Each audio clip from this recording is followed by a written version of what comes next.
สบายดีพ่อแม่พี่น้องต่างหลายวันนี้ตุปีติจนมาแอวพอบรรยากาศการเดินทางขึ้นไปบ้านน้องไข่เมืองปักลายอยู่ด้านหลังนั่นก็เป็นตุปีเคินกับตุปีดาวเตรียมตัวออกเดินทางได้ฉันพร้อมจะไปแล้วนะพี่3 2 1การเดินทางของเราวันนี้ก็มีอยู่6คนมีตุปีเคินตุปีดาวแล้วก็พอสลา2คนแล้วก็คนกับเฮยคนหนึ่งเฮาใจเวลาอยู่ประมาณ2ชั่วโมงปลายแต่ว่าการเดินทางในตอนนี้ก็มีขอยุ่งยากหลายอย่างเนื่องจากว่าช่วงนี้ก็น้ำคลองก็แห้งลงหลายมีคลื่นหลายมีแกงหลายการขับเฮอก็ได้ลบซ้ายลบขวาแล้วก็มีอุปสรรคหลายๆอย่างอันนี้ก็เป็นภาพบรรยากาศ2ฝากของเมืองปักลายแล้วก็เมืองสนคามต่อใส่เมืองแมทแขวงเวียงจันทน์ตุปีเคินก็ที่ว่ามาเป็นขังแหลกหรือว่าเตือโฮทีก็ที่ว่า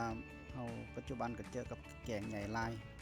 มันต่างกันไปก็ยากก็ได้พักเบรกอยู่หน่อยนึงหลังจากนั้นพวกเฮาก็ได้เดินทางต่อไปอีกประมาณ30นาทีก่อนจะขึ้นพาเลบเฮาก็ได้แบ่งกันลงใส่เรืออีกลำหนึ่งแล้วก็เดินทางต่อกันไปอันนี้ก็ถือว่าเป็นมนต์เสน่ห์ของผาเหลียบซึ่งตั้งอยู่บ้านผาเหลียบเมืองปักลายเป็นทิวทัศน์ธรรมชาติที่มีความสวยสดงามเป็นสถานที่ของนักเดินทางนักผจญภัยต้องมาสัมผัสให้ได้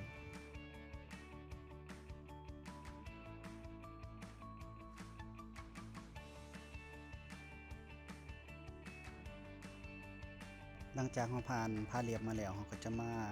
เจอกับทาบักข้ามไปเมืองคีอันนี้ถือเป็นภาพบรรยากาศการหอนคำของวิถีชีวิตของชุมชนเรียบตามแม่น้ำคลองอยู่สถานที่จะสร้างเขื่อนไฟฟ้าแม่น้ำคลองของเมืองปักลาย